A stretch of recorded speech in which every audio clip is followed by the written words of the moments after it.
think we're cool. We're definitely not enemies, not at all. I can't be his enemy. I will always love him as a father of my kids. I'm not in love with him. No, I don't want to get back together. None of that. But And the ship has sailed. yeah, right. But people will see this. She still love him. I heard her say it. She loved him. I do love him. I love my first husband also. I love these people. They're my kids' father.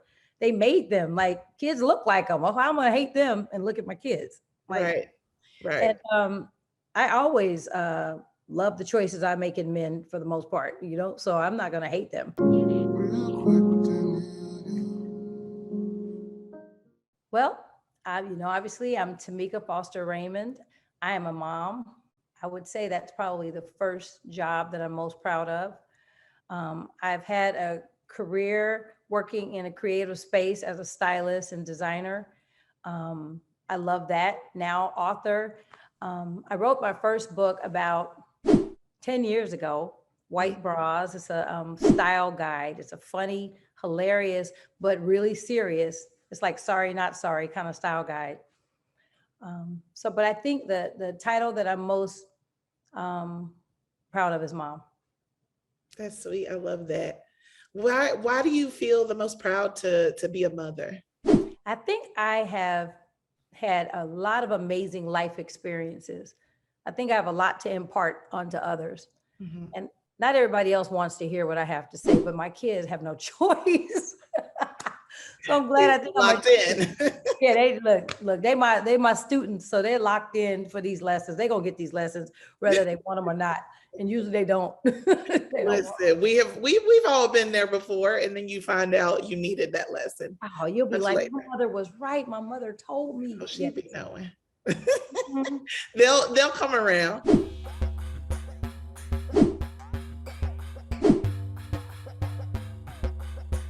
What do you think you've learned about yourself as you've become responsible for these people? I fuss too much, probably. I worry too much. I'm a worrywart. I think my biggest challenge and my biggest goal as a mother is to impart as much knowledge and information.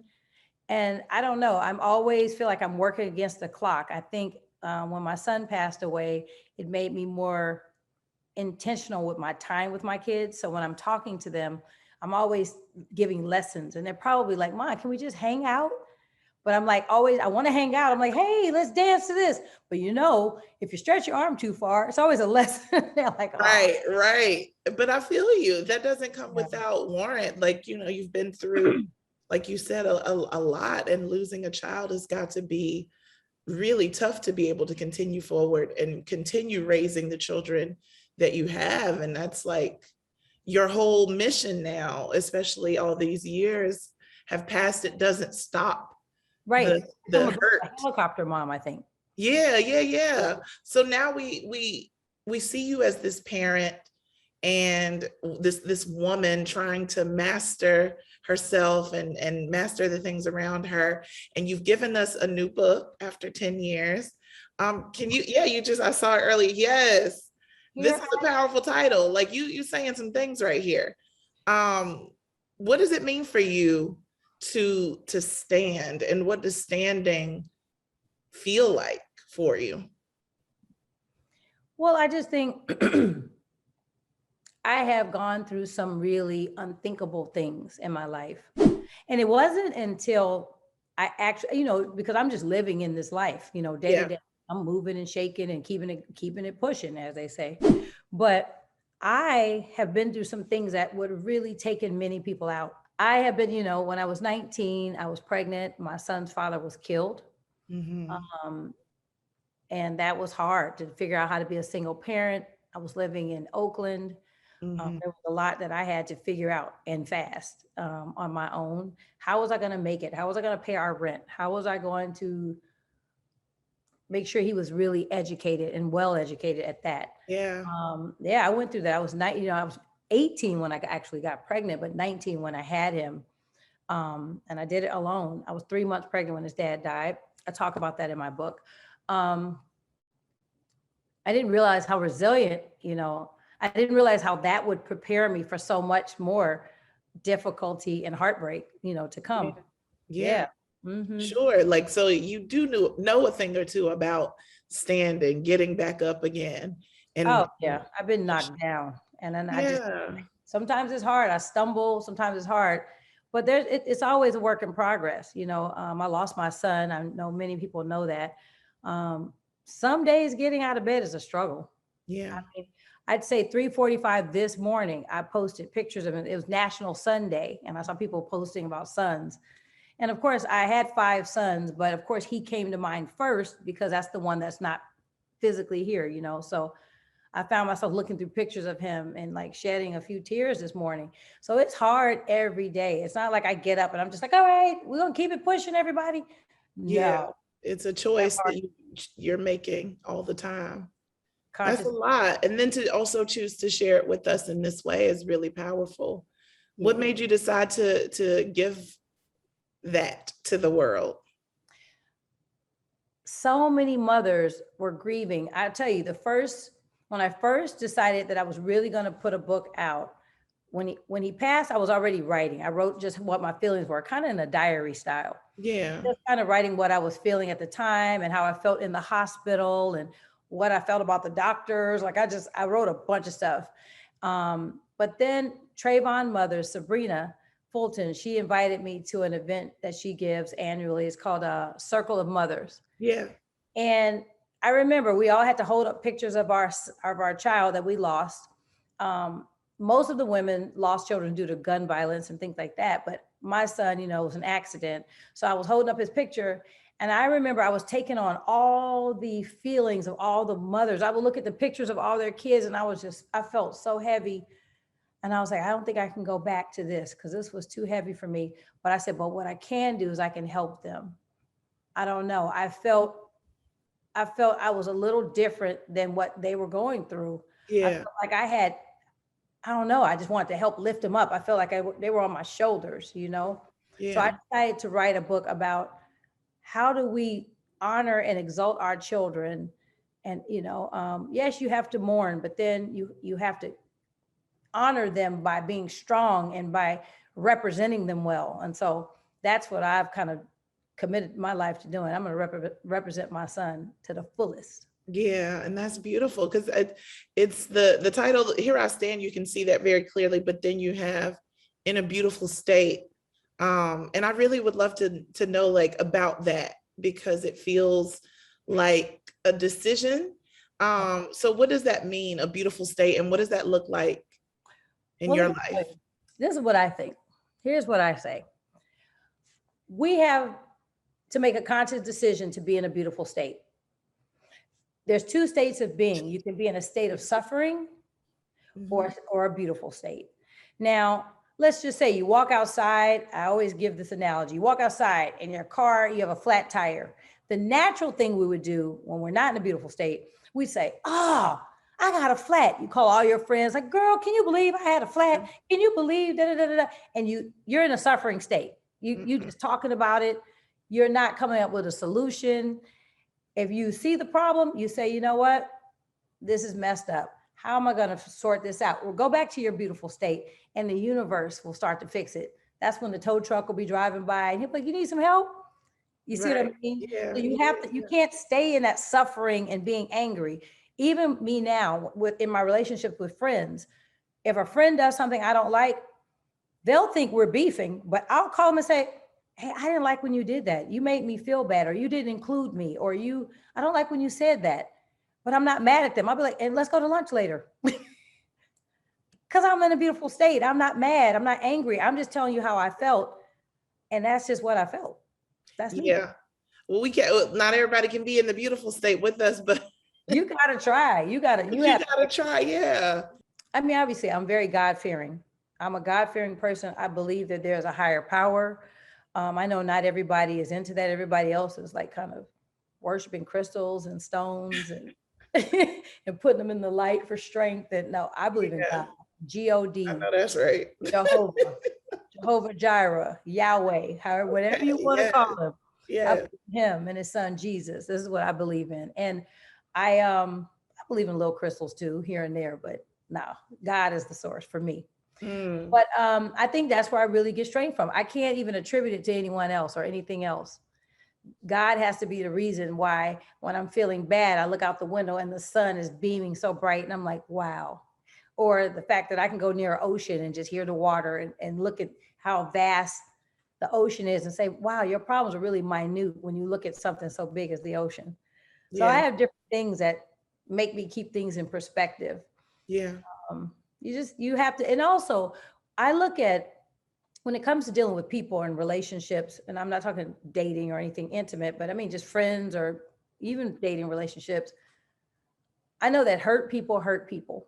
Hmm. I also know I also have to look at the intention, look at the heart of the person that's doing whatever it is.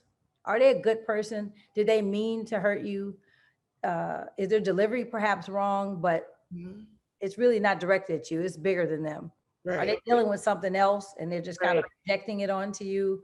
So I don't get mad at people. I don't stay mad. I say that. I get mad and I go back to my beautiful state. I know that's right. That's so healthy. I remember, becoming aware of who you were in the time and how nasty folks were Mm. towards you. And I was like, we don't even know this, we don't even know this lady. And it just was like, and then to learn about you and then to see all the things that have happened to you publicly. I was like, yo, she's really, and then to see this book, I'm like, yo, she's really in a different space. Because a lot of people, like you said earlier, you would crumble in Mhm. under all of this pressure. And so I'm just like, how in the world are you able to continue to heal while being bullied, while being ridiculed, while suffering through really intimate, crazy deaths in your life? Like, how do you remain healing? I'll tell you, travel helped me a lot. Travel has helped me a lot just because when I go places like I went to Bali and Mhm. just looking at people that have so much less that are just what we would consider poverty level, and watching kids play. And I was in Africa looking at kids play with rocks on the street and make up games. And, they're playing hopscotch. They've made the little square for the hopscotch out of rocks, Right, just lined up. Just watching people that are less fortunate live happy lives and smile and make children. They got husbands. I'm like, shoot, we got money and stuff. We ain't got no husband. Oh my God, they're doing better than we are. They happy people because I don't think that material things make you happy. I know they don't. I am living proof that they do not. They do not right. make you happy. I mean, it's nice. I love nice things. But So it things ain't don't it. make me happy. Right. Things don't make me happy. It's good relationships. It's having good people around. It's having fun. It's dancing. It's music. Um, yeah, I don't know. I keep my head of music. And you know what helped me a lot during all my darkest times? This is going to surprise you. Social media. Really? Social media. I remember when I was first separated from my husband, and I think that's when we just had Twitter. Well, there probably was Instagram. I didn't know about it. I was on Twitter heavy. I used Hmm. to tweet every feeling. I'm like, F him and F this and F her and F you and F. I was definitely not in a beautiful state. I'll say that. Right. Upset. But you'd be surprised at how I had strangers that embraced me more than my actual people who've known me for 30, 40 years. Yeah. My strangers put their arms around me. They would send me things. They sent me books. When my son was in the hospital, a complete stranger sent me a book called, I think it was called Do Not Pull the Plug.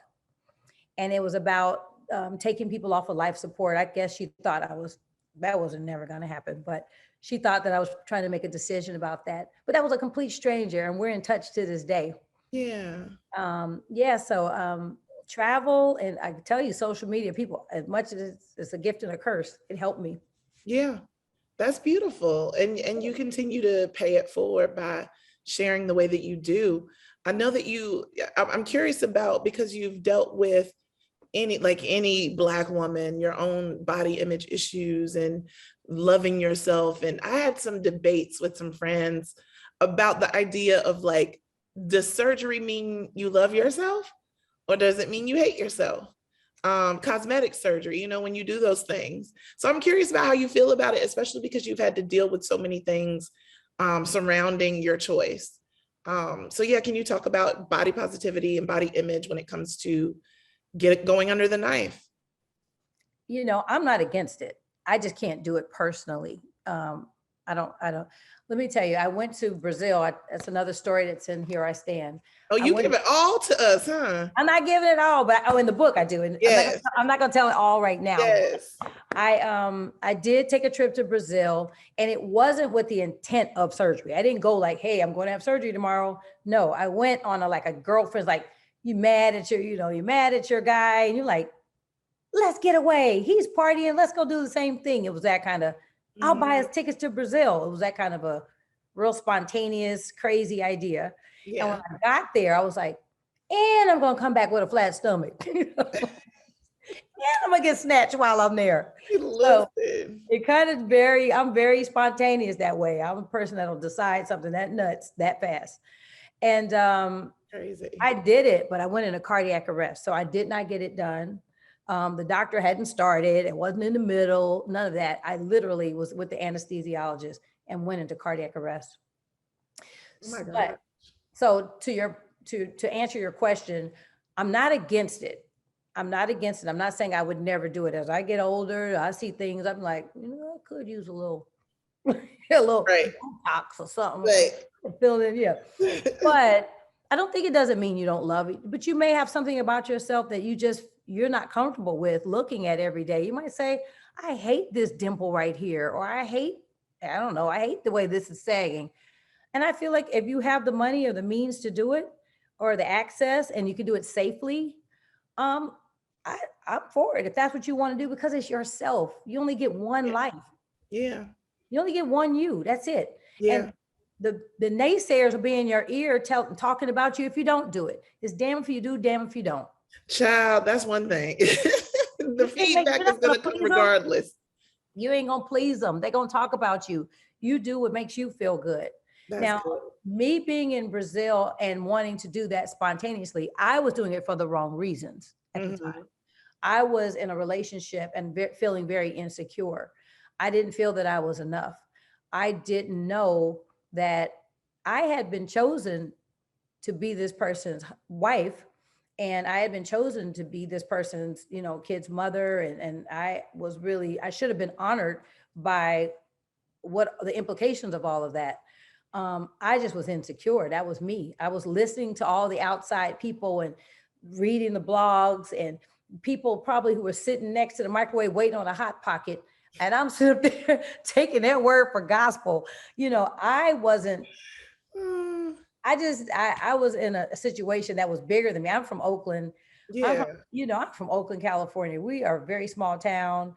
We are pro-Black, and everybody's down with each other in Oakland. We kind of got like a cool little synergistic thing. And I got into this Hollywood life. It was just bigger than me, and I didn't understand it. I wasn't used to red carpets or television or sitting there eating my crab legs at crustaceans and having paparazzi take pictures of me like, right. Yeah, it was all unflattering. I was like, dang, why would they choose and post, being on TMZ every week, standing at the airport, like digging a boogie out or something? They would find the worst shot of me every single time. Right. And it got to my self-esteem. I started tripping. I was tripping. Yeah. What brought you back? Realizing that first of all, almost dying. That's what, that'll do something. Yeah. I was like, you know what? Maybe it's not that deep. This fat roll can stay, because I need to be alive for my children. Yeah. I just realization that I was tripping. I really, nearly dying showed me like, it's okay to use a treadmill. Get one waffle, not two for myself. Like, maybe one wing, not five. True. Work out a little bit, so I've made healthier lifestyle choices. Now I drink ginger tea every day. Come on now. I cut out sodas, there's just certain things I've done. I'm not 100% where I want to be. I still got 20 pounds I'm kind of vacillating with, but I'm a happy person. I'm happy. I like what I see in the mirror. That's ideal. That's where we want to be. A lot of your healing has had to deal with your divorce and getting through that and it being public, because usually that's not the case for a lot of people breaking up. And so I'm wondering now that we are healing, where are you in this relationship? And are there some positivity going in the co-parent relationship as well? Let me see. How do I put this? We are cool. So we're not beefing. There's no beef. There's no, we're not doing custody battles and we're not fighting over anything. Good. We're co-parenting well. Are we friends? Friends, like, can I call him and be like, let's go grab a Starbucks? We're not there. I just think that probably our past public stuff just kind of messed things up, and I just only can attribute it to the public. It's not us personally, because we have a good time. In fact, a couple years ago, which I write about in the book, we went on a trip where we took the kids to India. There was a retreat that we went on, and it was about just like a wellness and spiritual retreat at the O&O Academy. And it was life-changing. It was really, really good. We all had separate classes. The kids had classes. He had his own teacher. I had my own teacher. And it really helped me with my mentality about things. And it taught me how to remain in a beautiful state. That's where I learned a lot about that. So I think we're cool. We're definitely not enemies, not at all. I can't be his enemy. I will always love him as a father of my kids. I'm not in love with him. No, I don't want to get back together. None of that. But And the ship has sailed. yeah, right. But people will see this. She still love him. I heard her say it. She loved him. I do love him. I love my first husband also. I love these people. They're my kids' father. They made them. Like, kids look like them. Well, I'm gonna hate them and look at my kids. Like, right. And I always love the choices I make in men for the most part. So I'm not gonna hate them. But ship has sailed in terms of relationship, of course. Yeah. Life is beautiful overall. I have had some horrific experiences. I have had horrific. I would wish on no one to lose a child. It's not even the natural progression of life. You're not supposed to lose a child before you go. You're not supposed to bury a child. You're just not. It's the most hurtful thing. I ask God why all the time. I still question and ask God why. But I also have an understanding that we are given a certain amount of time. From the time we're born, we have a certain amount of time to be on this earth. We never know when our time is up. Right. That's why I tell everybody to live out loud and turn up as much as possible. Right now. I do right now. And don't wait. If you have a book in you, put it out or write it down. Yeah. I am not an author. I'm, not an author by trade. I became an author. I took a leap. I said, I'm going to write down my feelings and I'm going to organize my thoughts. And during the pandemic, I put it all together and I had several friends reading chapters and editing and giving their, input. And here we are. We got a book and I did. I'm proud. Yeah. Well earned and well deserved. That's amazing. Thank you. Listen, whatever it is, get over it. Life is too short. You cannot stay mad at nothing, not your parents. They did the best they could. Not your ex. True, your parents did what they could because none of us were given a manual. There was no book to say. They're all just going with whatever they come up with.